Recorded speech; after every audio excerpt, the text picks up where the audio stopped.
Bienvenue chers yogis et chères yoginis. Aujourd'hui, j'aimerais parler avec vous des Yoga Sutras de Patanjali et plus particulièrement du début de Samadhi Pada. Samadhi Pada est la première partie des Yoga Sutras de Patanjali. Et dans cette première partie, Patanjali nous explique justement le chemin à parcourir par tout yogi qui souhaite atteindre l'éveil spirituel, que l'on appelle Samadhi. Les Yoga Sutras de Patanjali sont là justement pour nous aider à cheminer vers Samadhi. Patanjali nous explique dans un premier temps les différents obstacles que nous pouvons rencontrer face à l'éveil spirituel.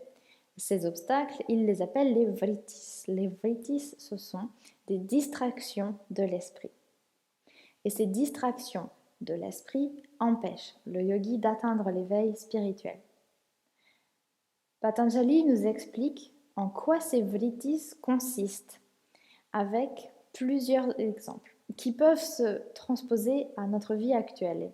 C'est d'ailleurs pour ça qu'on reconnaît la qualité de ce genre d'écrit qui a été écrit il y a des milliers d'années, mais qui s'applique encore à nous aujourd'hui. Encore aujourd'hui, c'est quelque chose qui est contemporain pour nous, et il l'était déjà à l'époque. Ensuite, après nous avoir expliqué en quoi consistent ces différents vrittis, donc ces différentes pensées qui viennent nous distraire, Patanjali nous explique comment nous en débarrasser. Et comment nous en débarrasser? Eh bien, c'est avec la pratique.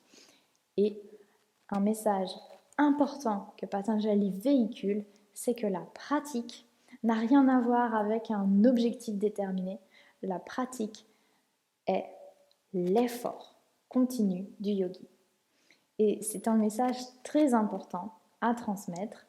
La pratique est l'effort. On voit à quel point le lâcher-prise est important ici, puisque la pratique n'est pas l'atteinte d'un objectif. La pratique ne me permettra pas de faire le grand écart, point final, et j'ai atteint mon éveil spirituel à moi. Non. Peu importe si vous savez faire le grand écart ou pas, tant que vous vous donnez rendez-vous sur le tapis et que vous pratiquez, alors vous avez fait votre travail de yogi. On a souvent tendance à penser que c'est le résultat qui compte, mais ce n'est pas le cas. Et c'est exactement pareil avec la méditation. Ce que je vous propose souvent, c'est que l'exercice de méditation, ce n'est pas du tout de se débarrasser des pensées. La nature de nos pensées, de nos vrittis, fait qu'elles reviennent constamment. Et la pratique de la méditation, c'est justement de savoir ramener constamment notre attention sur l'objet que nous avons décidé de visualiser ou sur la respiration, sur les sensations dans le corps. Mais c'est de muscler notre cerveau autant qu'on muscle notre corps à faire quelque chose de manière répétée, de manière assidue et de manière régulière.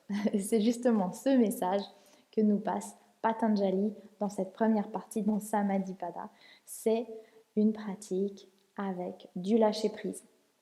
C'est une forme de bienveillance. On se donne de la bienveillance avec de la rigueur quand même, parce que Patanjali vient nous préciser que c'est une pratique régulière et longue que l'on veut, sur une longue durée. Donc après, il ne nous précise pas ce que c'est, cette longue durée. Mais en tout cas, vous savez maintenant ce qu'il vous reste à faire. C'est continuer sur votre lancée en vous accordant de la bienveillance, mais en restant rigoureux avec vous-même, en étant régulier.